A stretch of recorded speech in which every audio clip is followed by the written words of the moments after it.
Welcome to Unleashed, the podcast where we redefine leadership by focusing on what truly matters, the people driving change. Change leadership is about guiding people through transformation in a way that inspires them to embrace change because they believe in it. Whether you're a leader looking to foster a culture of growth or someone eager to break through barriers in life and business, this podcast is for you. Now our host, Wendi. Welcome to Unleashed. I'm your host, Wendi.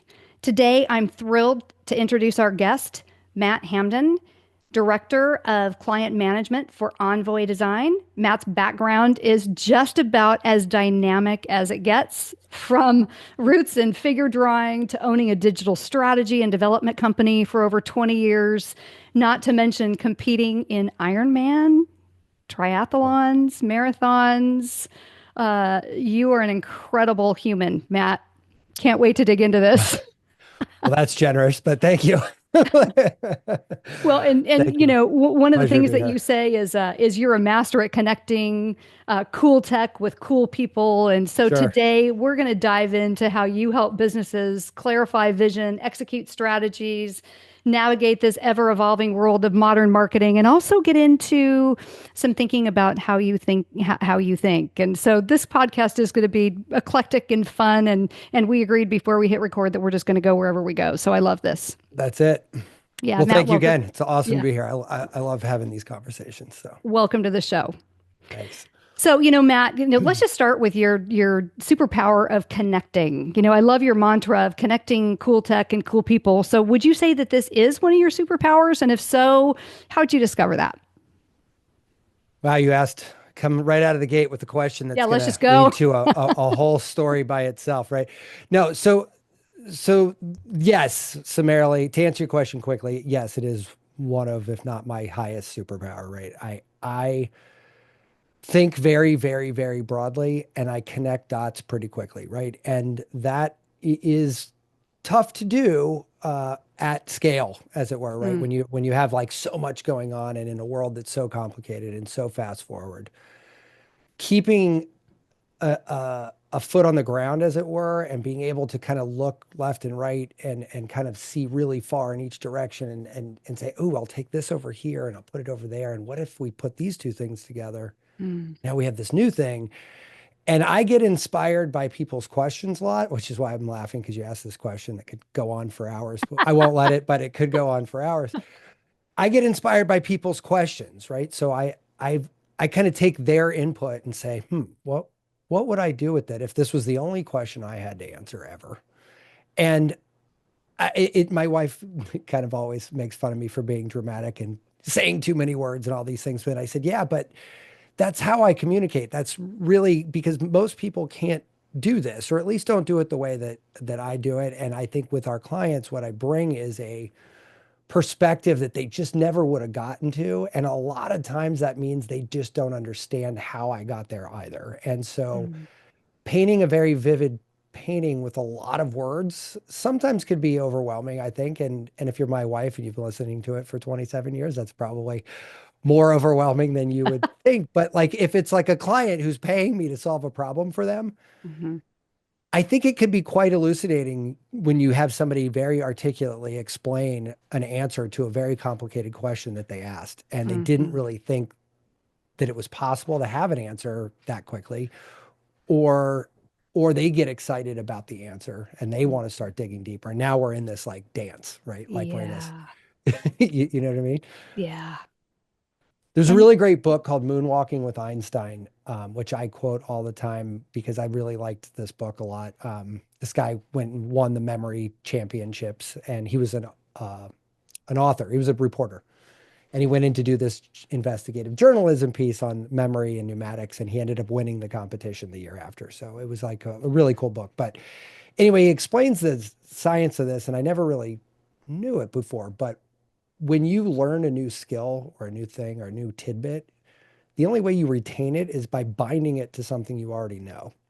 That could be in proximity to what you know. It could be a head-on. You just heard it a slightly different way. It could be not related at all, but you have a friend named Rick who is a mailman, and you learn something new about mailmen, and now you associate it with your friend Rick. So it doesn't have to be linear, and oftentimes it can be quite nonlinear, but that's how we bind new things. So what I took away from that is, well, that's great. The more I learn, the more I can learn. Not just the more I know. The more pieces I have, the more anchors I have, the easier for me to synthesize new data because I'm just putting it into a bucket that already exists. So I didn't actually know that was a thing. I didn't know there was a name for it. I just had a flashback when I do workshops.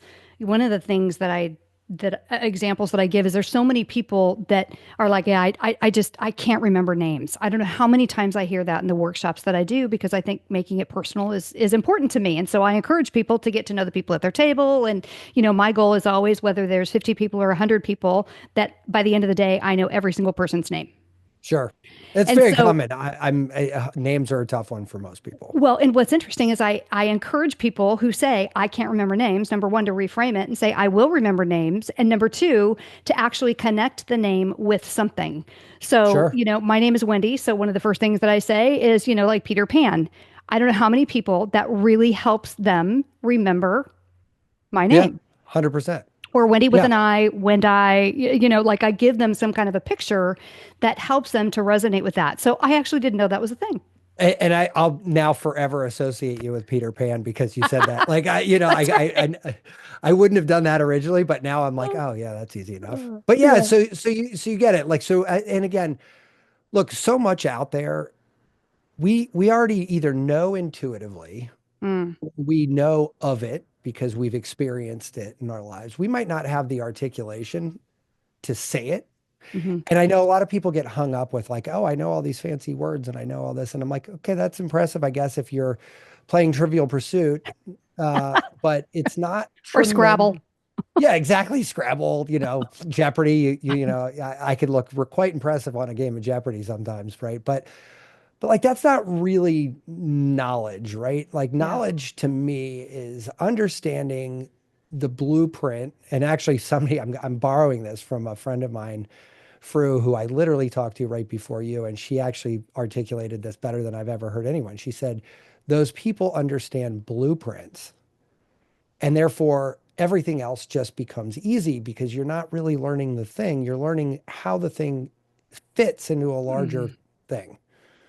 So she and I were talking about language, and she said, these polyglots don't necessarily have a higher IQ, although many of them do, but it's really more about their understanding of the structural reality of language and applying that over and over again. Because, we're humans. We all have to communicate, right?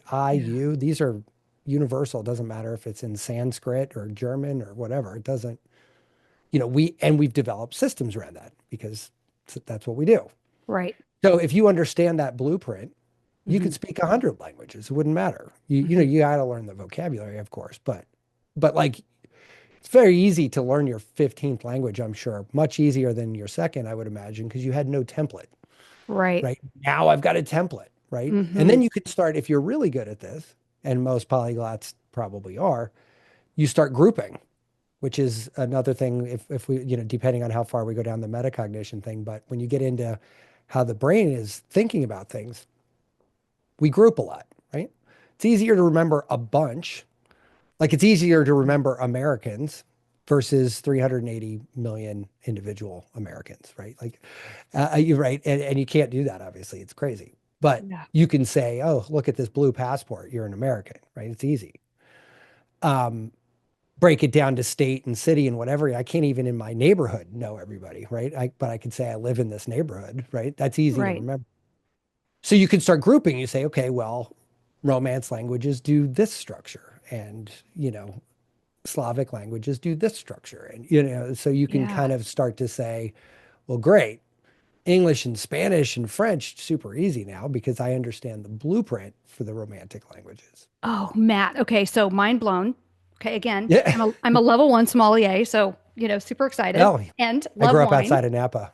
Oh, I love wine so much. Anyway, that's exactly how we learn wine. So you start to learn regions as a group. You start to learn some of the criteria. You start to learn in level 2 or 3. I'm not there yet. You learn soils and you learn, Sure. so that's exactly how we're learning is grouping. And I didn't realize that again. I didn't know that was intentional. Well, you do it, people do it all the time, right? Like if you're in a fraternity or sorority in college, you're like, like, just take a college student, right? They could be in a fraternity or sorority. They could be in the music school, the art school, Right. the business school. They've got a group of friends that are not of those things. And when you talk to your friends from back home, you're like, oh, this is an art school friend, or this is a sorority sister, or this is a, whatever. You don't really get into like, this is Jane. She's president of my sorority and she's from Kentucky. Like it doesn't, you don't dive in like that, right? You, Right. you kind of group people into like groups. Now, when your friend from home comes to visit, she's like, oh, introduce me to your sorority friends. Great. Right. She's not looking for Wendy or Bobby or, like Jill. She's just looking for a group. Now we can further jump in, but like if you have a very complex problem to solve, that's an easy one. But people are complicated, relationships are complicated. So one might make an argument that that is as complex. But if you're looking at something, I'm in technology for the most part, and technology can be really, really frustrating for people because the learning curve can often be very steep. Hmm. And and even once you do understand it, you don't really understand it unless you're really living it and got your hands in the proverbial soil kind of thing. Right. And it's tough. So we've had to invent a million different ways of describing the same stuff to different people who group it differently, who perceive it differently, and will ultimately learn it differently. Mm. And that has been a really cool experiment over the years because now I can group how people learn. Oh, you're this kind of person. Let me try this. It's not perfect science. Obviously, nothing is, but makes it a lot easier to get in the zip code of what I need to say to get this person over the finish line rather than starting from scratch every time. So I can kind of Right. say group one, group two, group three. Mm. So yeah, we're all doing it. We might not call it different things. We might have Right. different words. I mean, every motivational and self-help book ever, it's all talking about the same stuff. They each have their own words for it. Right. And It's they so sell true. millions of books and he That's sells right. millions and she sells millions of books. It's all talking about the same stuff, right? Yeah. It's so Matt, as I read your bio and I did some research, preparing for this podcast, and I told you this before we hit record. My son who's 25 in Arizona, he's driving to a client appointment this morning. He's like, "So, Mom, who are you interviewing today?" And I'm like, "I have no idea. His name's Matt," and yeah. right, because you just are so diverse. So, can you help us understand what is it that you do? So I am distilling that as I get older. It's kind of revamping quarterly at this point, but I would like to say at my very highest, I'm a professional curiosity seeker, right? I am professionally curious. And I think it was sort of pointed out to me in the recent past, last 2 or 3 years, that like there's a difference between somebody who is a hobbyist, curious, somebody who's mildly curious. Like these shades of curiosity are quite different, right? And when I think about professional curiosity, I literally mean it is my job to really ask every weird question that could be asked about whatever it is you want me to do for you. And it's not linear. It draws on multiple disciplines. Like as I told you, I'm planting all these buckets. A la moonwalking, I'm building these little pieces, right? And it's funny when I hear people read my bio, sometimes I'm like, God, that I remember that, I remember that, I remember that. But some of them feel like a lifetime ago because Mhm. they're all part of this journey of never ending curiosity, right? It never Mhm. stops. I'm curious all the time. And when I get curious about something, I dive in and then I dive a little deeper, then I dive a little deeper, then I dive a little deeper. And before you know it, I, I have case in point, I have two laboratory grade microscopes sitting right next to me that I bought last year because I want to start figuring out I'm a photographer for 30 years. I love photography. And I started taking astrophotography during COVID because I had, we all had to pick up a new hobby. That Yeah, was why mine. not? Yeah. Astrophotography. Okay. Yeah.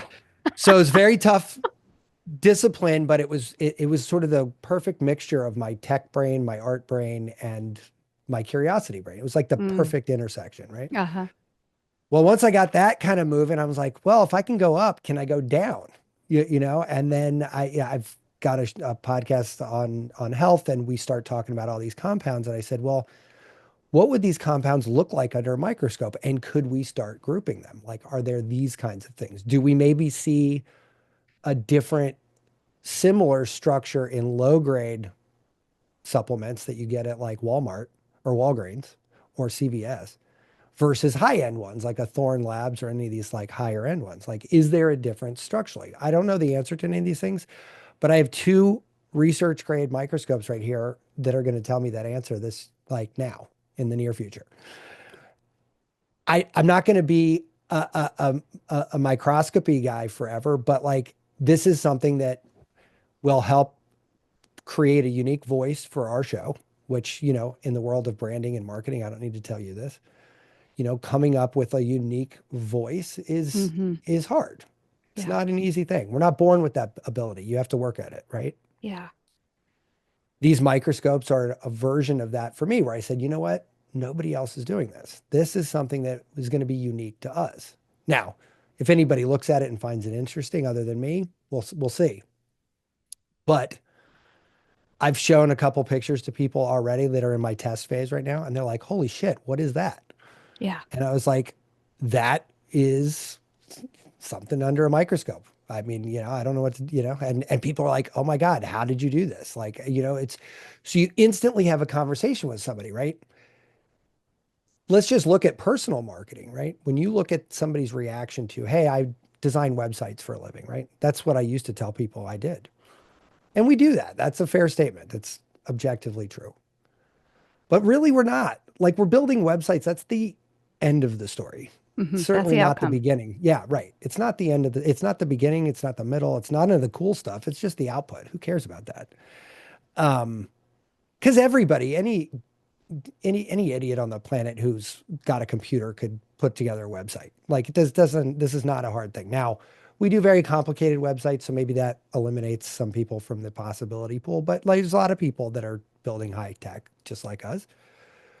But not all of them have the ability to kind of think through the problem the way we are doing it and the way we output it and the slant we take. And it's because of stuff like these microscopes.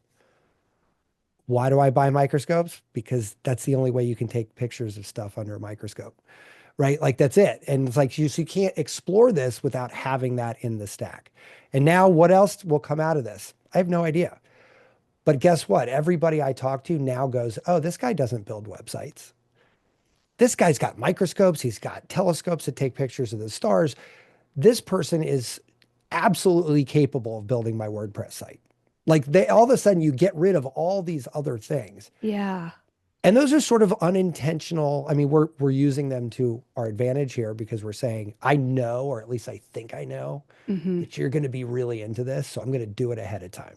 And I'm going to roll the dice that you're going to be into it. What's the worst that happens? I wasted a couple 100 hours on microscoping shit under, you know, and taking a picture of it. I mean, that's not the end of the world. It's kind of fun.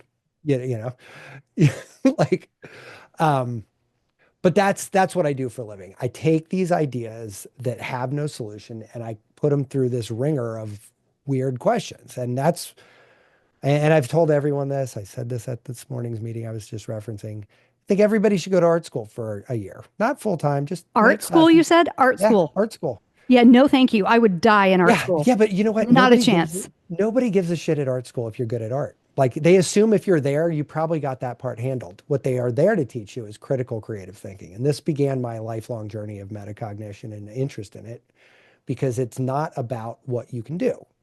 Anybody can pick up a paintbrush and learn how to paint an apple. I don't know about that. We could talk about this ad infinitum, but there, just one quick excerpt there. They took people who had traumatic brain injuries and who had, like, they were self-professed, like, I can't draw a straight line without a ruler, which I always laugh at because I can't either. I have 2 art degrees. I can't draw a straight line without a ruler. Makes me feel so much better. Yeah. They took their picture and they turned it upside down and they said, draw your self-portrait. And they would draw it right side up, sorry.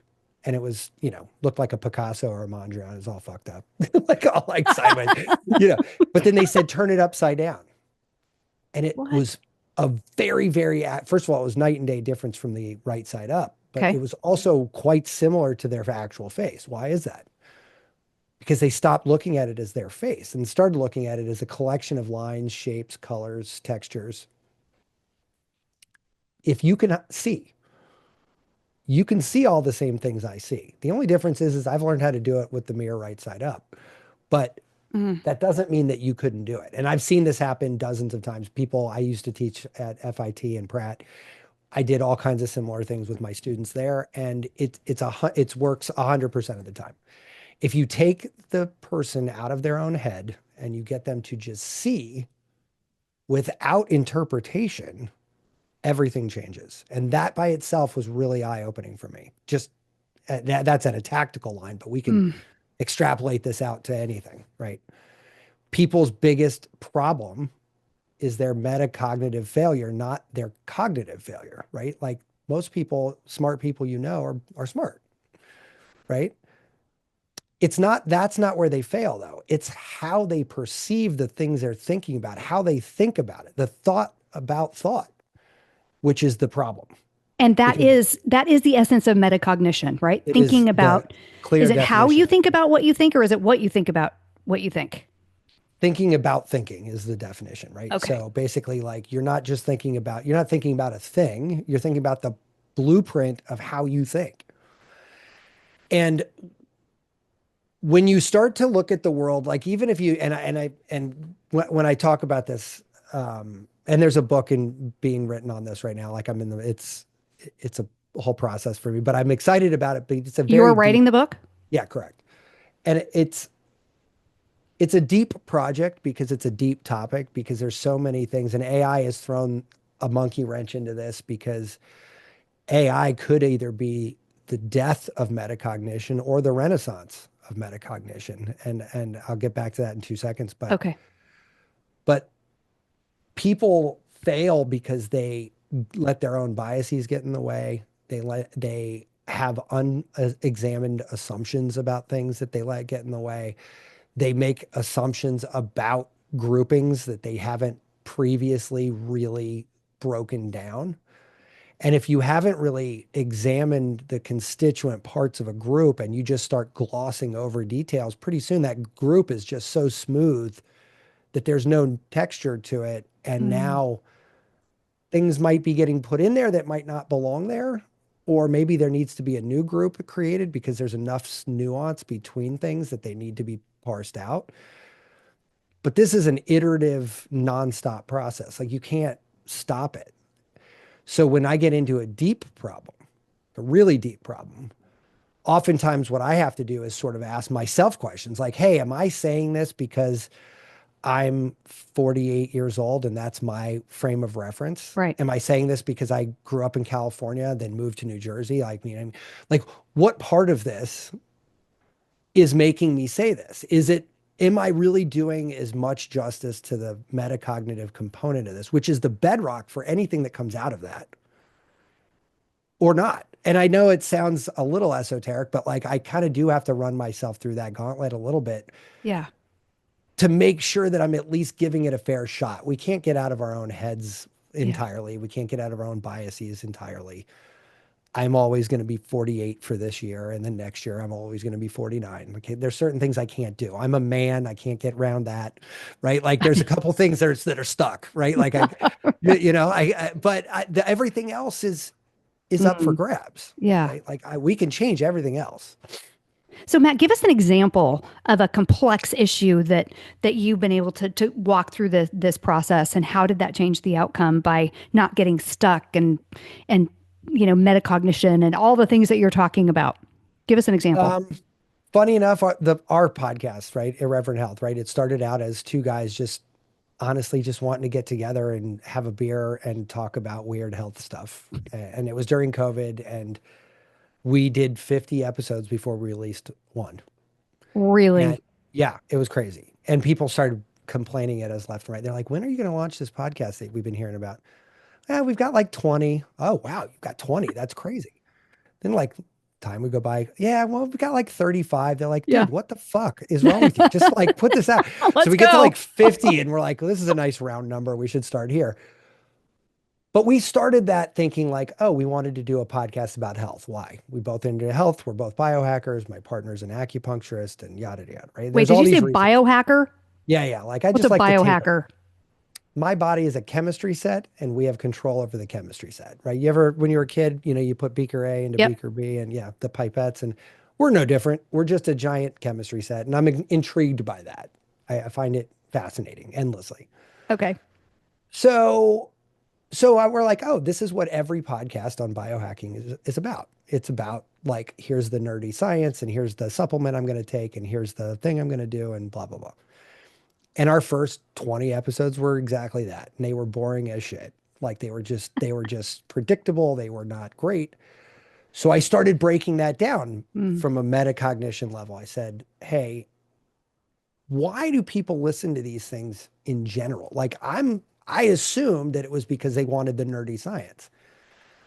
Yeah, but like, and I remember Ben Greenfield had this episode where he did this reverse mineralization and then remineralization of water that was in his well, that he basically stripped everything out, put it all back in the doses he wanted, and it was this great thing and it was awesome, best water in the world kind of thing. But it was like 30 grand to do this, right? Like to set it up. And I was like, okay, I followed the science.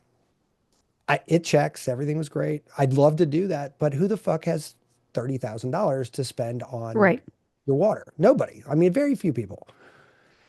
People want to know what they can do to live longer. People like not dying, as it turns out. And that is really the real answer to the question. Right? Basic human survival. Basic human survival, right? People want to know how to not die. They don't give a shit about this crazy contraption, which involved like an old refrigerator and the coils. And it was like all this very elaborate thing. Super great for those guys. If you've got the means and the time, great. But most people don't have either of those things. Most people are like, how the hell am I going to pay the mortgage this month? Right. How the hell am I going to put food on the table for my kids? And by the way, it's winter and I need a new jacket and that shit is expensive. That is what people care about. That is what people are thinking about. And the podcasts are a little bit about education, but a lot about distraction. They want to stop thinking about how bad these things are or how challenging these things are. And they want to just learn something new in a stress-free zone. And and once we started to unpack this, we started having different conversations. One different conversation led to 2, led to 9, led to, now we have over 100. And these conversations, if you look at episode whatever we're at right now that's live versus episode 1, you wouldn't even recognize it. It's a completely different show. Like not even, and even if you looked at episode 115 to 75, like you see some glimpse at 75 of where we're going, but we've made significant differences there. Why? Because every episode we rethink, what is it about this guest, about this topic that we think we would want to know about if I was overburdened, overworked, underpaid, and just wanted to listen to some cool shit and hear it, right? Yeah. And this is filtered over into how our guests talk to us, right? This is not just, this is infectious. When you talk to somebody one way, they give you one response. If you change that, you subconsciously change their metacognitive approach to you. Like they don't even know they're doing it. They start thinking differently. They start asking better questions. They start giving better answers. And I think you and I talked about this before you hit record, but people have more access to knowledge than they give themselves credit for. I think personal observation. If you have somebody to nudge you to discover that and just unearth what you know, chances are you're probably a lot closer to your sort of goal, whatever that is at the point, than you thought. You just haven't thought about how to stitch those together quite yet. And that we were the same way with the show, but that's one of a gazillion similar examples that are all basically same story, right? It's like, I did it this way and I could have done that for years. We could have kept having that shitty show for a decade and we wouldn't have mattered. Right. But this version's way better. And now what Yeah. we're doing now, we've layered on other things and it's like taking on a life of its own. That would never have happened if we were just thinking about it the same way everybody else thinks about it and thinking Hmm. about it the same way we thought about it. Yeah. That makes sense? It makes perfect sense. And I think, so often, I love one of your things where you started, and that's, wait, why are we doing this? Yeah. Yeah. And the other why question, which I think so often people are so afraid to ask why, and I think, as kids, we are naturally curious. Why is the sky blue? Why can't I have ice cream for dinner? Why can't, I'm simplifying this. And yet, there's somebody in our life at some point that goes, because I said so. And what happens is we stop asking why when we Totally. have this natural curiosity, and it's like almost trained out of us. So, I love that your journey starts with asking why. And, my mind's going in 1,000 different directions because I'm thinking about you as a technology expert. I'm thinking about you as a podcaster. I'm thinking about you as a marketing expert. And so, how does all of this that you're talking about that has become a way of life for you, how does all of this play out in your when you're helping clients with their marketing, with their websites, incorporating the complex modern world of marketing today with AI, and how does all of this live out in that side of your world? So it's funny because I've called AI the revenge of the art students, going back to that thing that I just said. Oh, Because, Matt, that's awesome. yeah, so the reason why is because, like I told you, art school doesn't really care if you're how dexterous you are with any medium, right? It's really about this critical creative thinking thing, right? So most people that I talk to about AI, especially people I have not talked to about it before, conversation usually goes something like this. I'm like, so tell me what your experience with AI is. And they say, well, I've used ChatGPT. And I said, well, what do you use it for? And they're like, well, we write emails to staff. We write blog posts for our website. I was like, okay, so how many times are you doing it? I asked these kind of questions you might think somebody would ask, right? Mhm. But in my mind, I already know what the problem is, right? They're looking at this already as a tool, right? And it's not a tool. It is and it isn't, right? It's like Schrodinger's cat of sorts. Like it's both things, Mhm. right? Um, it's both things until we examine it. Then it becomes one, but then we could examine it a different way, and it later becomes something else. And so what I mean by that is when we look at it as a philosophical expression, we can say it is because if I give it very, very, very specific instruction, Mhm. vividly articulated and excruciatingly detailed, I get back something very different than if I say, write me a blog post for my company's LinkedIn profile and it's on podcasting. I don't know, whatever. Yeah. I'm going to get a trite, stupid response that it's probably like the equivalent of like somebody asking you a question and you did a Google search and you just picked the first link and you said, Right. this is what the I'll answer take is. this. Yeah. Yeah, I'll take this one, right? That's what a lot of people do. And listen, I don't want to like jump down their throats, but that's not really doing research, right? Like Mhm. that's not intuition. That's like laziness with a veneer of intelligence, right? It's like it's Right. saying, yeah, I knew enough to do a Google search, didn't really know enough to discern a good Google search from a bad one. But like with AI, it's a magnifying glass for the quality of thought that you put into the question. And So true. right. And so if you're metacognitively deficient, then you're going to suck wind at this activity, no matter how much training I give you, right? Like, there's really no way you're going to win at this. You have to work this problem. And if you're not working the problem, then you're not going to go anywhere. It's a very Mhm. unforgiving medium, right? Then Yeah. if you look at it as a tool, like, well, Schrodinger the other way, right?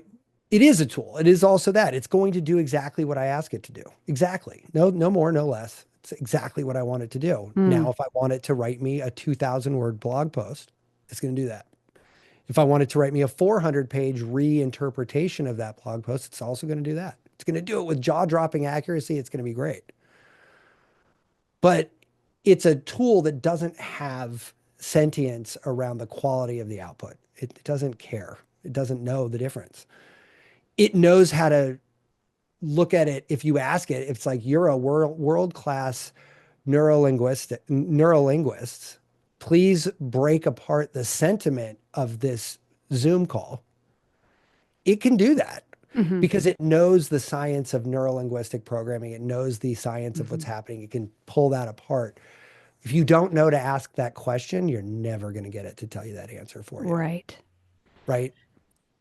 Yeah. So you said something about being deficient Yeah.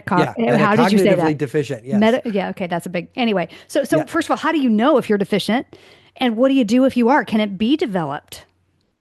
So it's funny. I asked a psychiatrist who led the research in the 90s, and I think she was back to the 80s in metacognition, and they've done all kinds of tests, and they found out that like from 4 to 5, your brain goes from I to they, right? So like they have all these like things that they can prove, right? The marshmallow experiment was them, right? Like so. Where it's like, I'll give you one marshmallow now, but if you wait 45 minutes, I'll give you 2 bigger marshmallows. And like they were doing this to kids, and they would find out at what age do kids recognize future reward for current Okay. gain. And it's a very famous experiment, but like they worked on all these things. And I asked her that same question. I said, great. It's awesome. You know more about this than anyone I've talked to. How do you fix it? How do you change it? She dead silence, crickets. She's like, I've never asked that question. She studied this 35 years. Really? Yeah, crickets. Now, why? So now I went on a mission to find out why, because the book was birthed out of that interview, actually, because I said, well, shit, if this lady doesn't know the answer to this question, then nobody does. Like she is the top of the food chain when it comes to this thing. And so I said, great, well, how do we change it? And so to answer your question, no, most people don't recognize that they're metacognitively deficient at all, because they never had somebody saying, have you thought about your thinking on this one? People say, are you sure you're right? How confident are you that you're right? They ask ish questions, but they don't ask, hey man, how did you come up with this? Like a show your work mentally kind of thing, right? Right. Yeah. Like walk me through what the hell brought you here, right? And if you say, like if you were using that example with the water thing, right? Like if I asked Ben that question and he said, well, I had like 5 refrigerators hanging around and my dad was a engineer and a this and a that and the other, like all of a sudden I'm like, all right, so you unpack this pretty pragmatically, right? Like you had like mechanical experience, you had this, that, the other. If you said that like you were on an ayahuasca trip and it came to you from the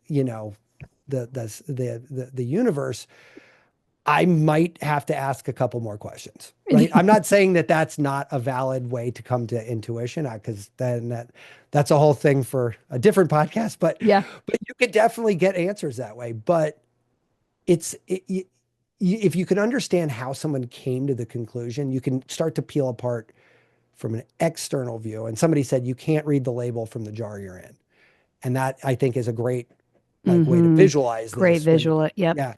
Where you're like, I need somebody sometimes to just read the label to me. And a lot of people don't have that, right? Like a lot of people don't have that. Because if somebody said, hey, you're in a bottle of this, and here's what the label says, now you could look around your space and say, cool, that makes sense because I'm seeing this, I'm seeing this, I'm seeing that, and it starts to be able to process, but you have to kind of see that label. And sometimes that's hard without a friend. Yeah. So to know if you're deficient, ask your friend. Is that what you're saying? Ask your smart friend who actually cares about you and wants to think about it. Because, and will tell you the truth. Yeah, these aren't questions that we ask people in polite society, right? Like you don't want to, like most people don't. I have no problem with this, and call it what you will, but like I don't have a problem disarming people with these kind of questions if we're in that kind of conversation, but B, have realized that even the most guarded, like, narcissistic, arrogant asshole, when you do it the right way, when you see the light go on, you can see it change in their physiology. You can see it change in their vocabulary. You can see it change, and nobody really ends up being too upset about this in the end. So you're saying it's not, what the hell are you thinking? Yeah. Or is it? Are you a fucking idiot? Yeah, no, it's not that. Yeah. Wow. You are the dumbest person I've met all week. Yeah, no, that is not it. Right. Oftentimes it's not stupidity. That's the thing, right? Yeah. It's just unexamined assumptions about something that you Right. just need to Yeah. It's unpack. just ignorance, right? Yeah, yeah. Well, ignorance is, I mean, ignorance can be defined a couple ways here, right? Like ignorance could be just like a lack of information, or in this case, it could be a lack of wanting to find out if your information Mm, is okay, makes or to sense. look at it from another point of view, right? We just Yeah. went through a huge election, right? And it was a little bit better this time, but not much. These elections have put people into us versus them mentality in a That's big right. bad way, right? And Yep. it's real hard because I don't find myself ever being on the pole of anything, right? Like because the answer is never on the periphery, right? And I'm very cautious about when I use always or never because those words Yep. are very, very toxic and should. Those are the And three should, I sort hate of, the shouldn't, yeah, shoulding word. yeah, Yeah. yeah. You should really, yeah, whatever. Yeah, Quit shitting it's on very me. tough. Stop it. Yeah, exactly. Yeah. Don't shit on my face. Yeah. Yeah, exactly. Yeah. Exactly. But those are words that like I use sparingly, and I think in this case I do truly mean never. Like you just, you know, if you don't have an ability to see what you're seeing as malleable, then like you're in the wrong headspace. And when you're looking at politics and you see, you know, polarity sells newspapers, it promotes tweets, it gets Instagram out there, Yep. right? Like polarity is not really the answer though. It's just a thing that riles people up, and we know, and we can go on to this and other podcasts about the algorithm of social media and how it thrives on negativity and Yep. anger, not positivity and happiness. But like knowing those things, like even if we just stopped right there, most people have heard those things, but they've never unpacked it and contextualized it, Right. right? Like they never said, and I just had this thing yesterday, and I don't know how late this airs from when we record, but like we had a whole bunch of people up in arms because Trump put a tariff on Canada and Mexico, right? Everyone's freaking out. Mhm. 2 hours later, tariffs are lifted. Why? Well, because Mexico and Canada said, you know what, fine. We'll put a bunch of troops at the border. We'll take the pressure off of you a little bit, and we'll try to start doing this ourselves. Now, that could also be the wrong answer. But it was basically what we found out in that is that, okay, there was a thing, riled a bunch of people up, got Yep. everybody all thinking unclear. Yep. And then there was another thing that brought it a little bit down, lowered the temperature a little bit, got people thinking a little bit more clearly. And and then unfortunately for a vast majority of people that read these headlines, now they switch to the other way. They only have two states of existence, either on Right. or off, left or right, Democrat or Republican. The reality is there is an entire universe that exists between each degree of separation between those two sides. Multiple universes of potential everywhere you look. Yeah. None of these people will see that. And so even if you're on look at it through a mental health lens, Mhm. you could spend your whole day getting up in arms about every headline that comes out on whichever side of the equation you are on. I mean, Right. we've got a lot of third rail topics these days, right? Yeah. You know, like, you know, a lot of them. And they incite a lot of emotion from people. And like, Mhm. this is a metacognitive block. Like, this is them not thinking about what's actually how they're approaching it, right? If you say the Supreme Court did this, unless you are a defendant or a plaintiff on that case, there is no version of the story where that directly impacts your life. You might be upset by it, but you're probably not going to lose your job over it. You're probably not going to lose a family member over it. You know, Mhm. like, and I'm not saying this is an always or never thing. Again, yes, there are certain things. If you're a pro-lifer and the Supreme Court goes one way and it's not your way, then that's Right. really bad for you. If you are a pro-choicer and it goes the other way, you know, Roe versus Wade, we just saw this, right? People have every right to be passionate about these topics, but this anger and angst and everything, if you look through that, you know what I did when Roe versus Wade stopped? And this is just how I think of the world. I called two people to find out who the best constitutional lawyers they knew were and if they would be willing to give me an introduction. And I talked to both of them. And they explained to me stuff I didn't know. Roe versus Wade was a terribly written law. Terrible. Mhm. It never have passed in the form it was in the first place. Right. I didn't know that. I grew up as a kid learning Roe v. Wade, abortion go. Yay. That's Like we right. all get Yep. our choice. That's right. I never thought to examine like the underpinnings of the constitutionality of this law and all Yeah. that. I mean, who the hell would do that? Right. But I was curious because I said, do I want to understand this or do I want to react to it? And my Oh, answer what a was, great question, yeah. Matt. Yeah. And it's like, and people get my, friends and, people are like, oh, you can't talk about abortion. I'm like, well, actually, I think it's a perfect flashlight on this topic because That's people right. hear certain words and they trigger already, like one way or Yeah. the other. You say a Yeah. word like abortion, immigration, right? Like, DEI. I mean, my God, there's a million of them. We could keep going and going Yeah. and going. Yeah. These are all things that exist in the world, just like oxygen, just like water, just like accountants, right? They're just things in the world, right? Like they're just things. You Yeah. can't. And so when people are looking at their technology problems and like they're looking at their marketing problems, these are all wrapped in the same envelope. If Mhm. you can't think about, and a funny example of this is team pages. How many times have you seen a team page where the CEO wants to write 50 paragraphs about what their life story is? I'm like, nobody cares.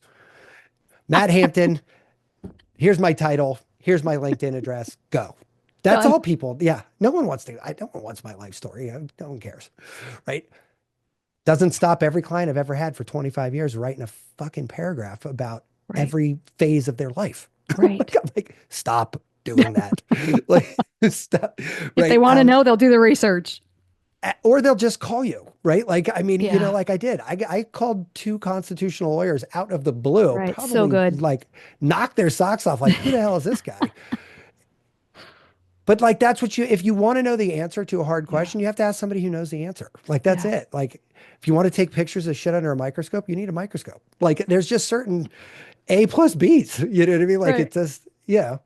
So Matt, as I'm listening to you in this conversation, one of my favorite podcasts so far, just so you know, Oh, um, I'm honored. Thank you. you're just so eclectic. And so all I can think about in my mind right now is a day in the life of Matt Hampton. Like, what the hell is your day in the life? Oh, well, today it was a networking group that we've disbanded because the leader died a year ago. So we were there to kind of, you know, we would catch up and whatever. And like that was today. Then I'm on a podcast and, I've got another show I'm recording later on for myself and I've got client work and my wife is on a business trip. So I'm a single parent for the week. I mean, yeah. But here's the thing though, right? Like, and it's funny. People have asked me that a bunch and I said, you know what though? Really what my day is finding out the best use of the next minute of my life, right? Like I Yeah. could sit around and doom scroll Instagram, or I could have Instagram on my phone for work and I use it when I need it for work, Right. right? I'm not Instagram hating. It's a great platform. It's got a lot of positive things, but it's also a very easy way to get sucked into losing 2 hours of your life. It's so true. Right. I don't have this problem. People are like, Mm. oh, did you see on Facebook or in blah, blah, blah, or Instagram, TikTok? I'm like, first of all, I put TikTok on my phone in December for the first time. And I was quite disappointed. I was like, I thought I'd be the only one Nope. and not It's have not to on do my it. phone. Yeah, Nope. now I have to do it. We launched a TikTok channel for the show. And guess what? The TikTok channel is doing very well. Ugh, And I said, you know what? That's the exciting information. yeah. I need to remove my unexamined assumptions about TikTok and learn more about the platform and why is it so popular? Why do people respond so well to this? And Mhm. and and so that's how I want to spend the next minute of my life, not Yeah. scrolling TikTok and watching the endless array of nonsense. Well, and it sounds like you've done so many different things. And so I'm just curious, what's next for you? What haven't you done yet? Mm, great question. I I do believe in a yin yang existence. I have been training in martial arts for 25 years, and I Hmm. think there's a lot of sage wisdom. By the way, if you could do a year of art school, the next thing you should try is a year of martial arts, any kind, doesn't matter, just pick one. There's a lot you learn about yourself and your body Mm, and the world around you. resilience and yeah. And just you know what? One of my favorite exercises in martial arts is what we used to call bumblebee, and you put a blindfold on and you cross your hands like this, and you do the same thing with the other person, and you have somebody kind of just say go.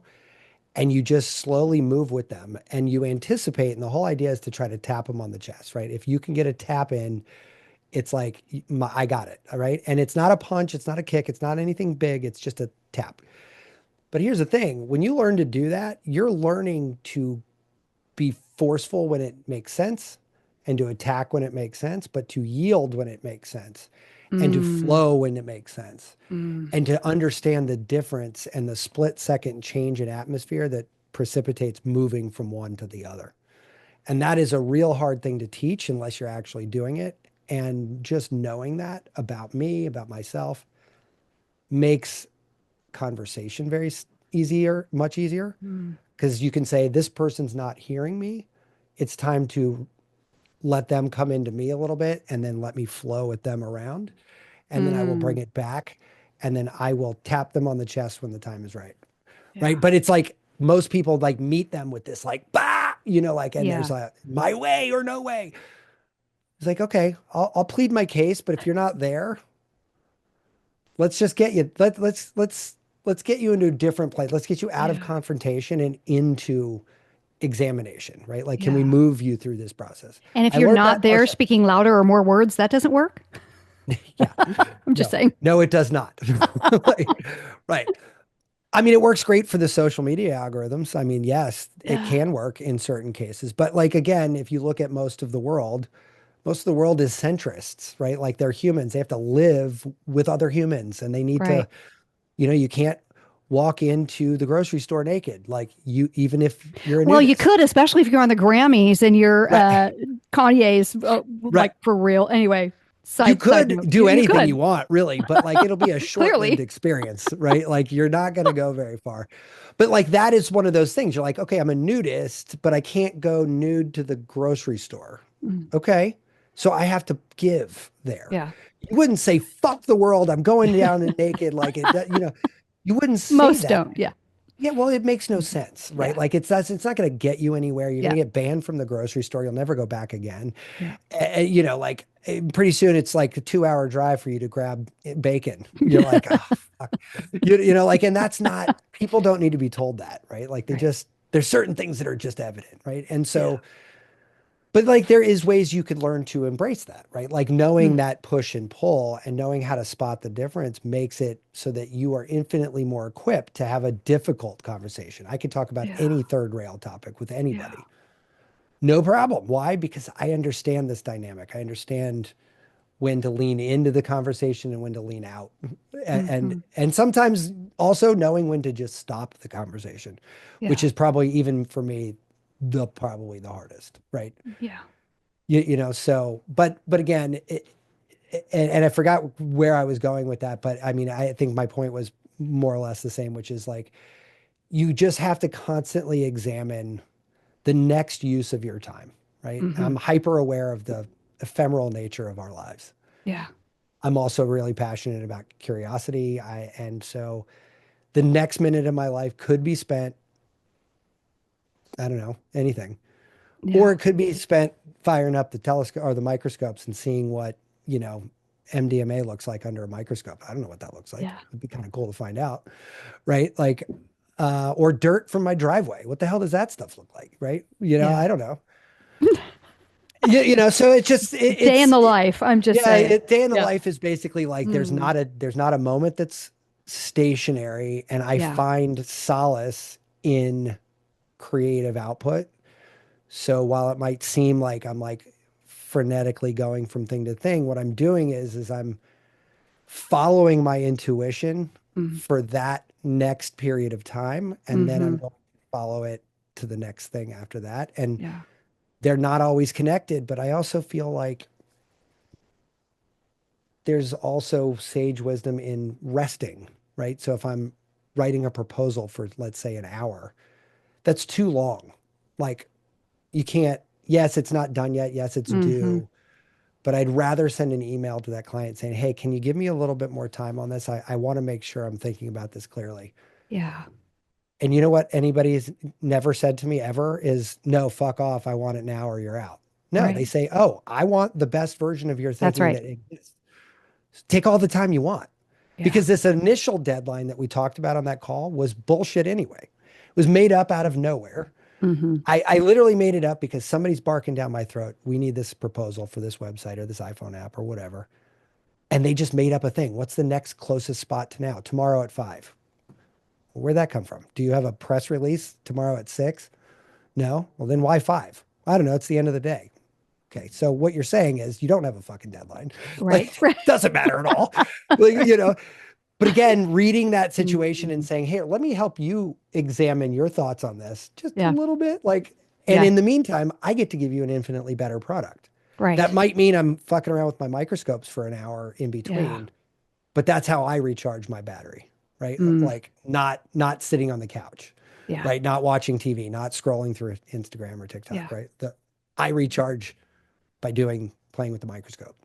Well, and Matt, what I love about every single thing that you've said today is I just see so much intention. I think, so often, I'm just putting a mirror in front of my face and going, am I living with intention, or am I just like, I've done it because I've always done it and I'm just getting through my day. Like, the amount of intention you use to ask questions and to think critically. And, that's what you're challenging me on is just intentionality and curiosity. And I never, ever in a million years would have thought about art school and critical thinking. Those two things, I've never put that together. So, I mean, if you don't know any art students, you probably wouldn't have, right? Like, I don't. But even art students, right? Like they'll come to you and they'll tell you all about their painting class and their charcoal and their sketch pad and everything. Like they're not going to tell you about the teacher that said, why did you do this way and not turn it upside down? Yeah. Like, because they're not thinking of that as valuable data. Yeah. It is. It's the only data that matters, actually. Like the charcoal, no one cares about that. Yeah. Such a great way of thinking. I mean, you've given our listeners, we could talk. I know you have a deadline here. And, no, not a problem. We could talk forever because you just, you challenge thinking. And I think, what you bring to the table just in terms of advice to take an art class, to do martial arts, to be curious, to pick up the dirt, buy a microscope for God's sake, like, go get dirt from your door. I knew today I was going to wear my red lipstick because I knew that this was going to be a red lipstick podcast, and you did not disappoint. Oh, well, that's all. That's very flattering. Thank you very much. With all the advice that you've given, I always like to leave our listeners with a what's next. So, what advice have you not given that you would say for our listeners, go do this today? So actually, you kind of stole it from me, but I'm going to have to tell you because this is what I would have said anyway. But this idea of intentionality, right? I'm sure you've heard this a million different ways, but, make a decision or the world will make it for you kind of thing, right? So people that sit on the sidelines and they're like, well, I don't know, should I date him? Should I not date him? Pretty soon he's going to date somebody else. And that's right. It's gone, right? And maybe that's my problem dating. Yeah. You just solved my dating issue. Oh, wait, I need a date first. Okay, go ahead. Anyway. But like, here's the thing, like dating's a great example, right? Well, I don't know. What if he's an asshole? What if he's blah, blah, blah. What if he's this? What if that? What if nothing? It's a dinner or a drink or a cup of coffee. Who gives a shit? Just do it and figure it out later. Like people put all this like false, unassumed, unpacked assumptions around what this date is going to be or not. The reality is you have no fucking idea what this date's going to be. And you'll never know unless you actually go on it. That's right. And this is just an easy metaphor that everybody can understand. But like, you think about intentionality versus happenstance, right? If you just went out to the stadium one night and said, I'll take a ticket for whoever's playing here tonight. That's not really a decision, right? Like that's sort of like, I'm just taking whatever happens, right? But if you say, hey, I really like Metallica, and the next time they're in town, hell or high water, I'm going to go see Metallica, and you book your life around it. No, we can't go out to dinner that night. No, I can't do a networking event that night. No, I can't do a networking event the next morning in case it gets a little crazy. Like, all these things kind of have to be rolled in, but it's intentionality. I want to build a podcast. Well, then fucking do it. Grab a microphone, grab a thing, and just do it. If you don't mess up, fail forward, it's okay. Oh my goodness. It's a lesson in humility.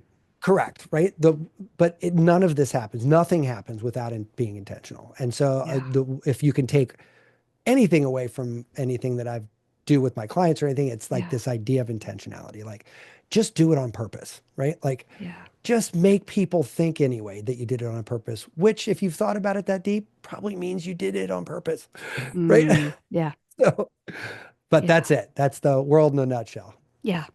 Well, I can't wait to read the transcript of this podcast because we went in so many different directions. I'm going to need to go back and just, put these things into place because you offer so much insight and so much wisdom. And I'm going to be more curious today. I'm going to be more intentional. I'm going to ask more why questions.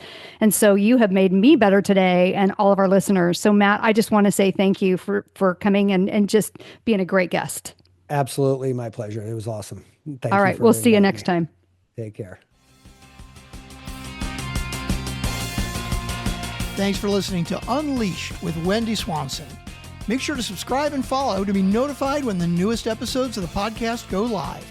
Please take a moment to rate and review us. It helps others discover Unleashed and join our movement of forward-thinking leaders. You can find contact information and important links in the show notes. Stay tuned for the next episode, and remember, keep leading with authenticity, embrace change, and choose to live life unleashed.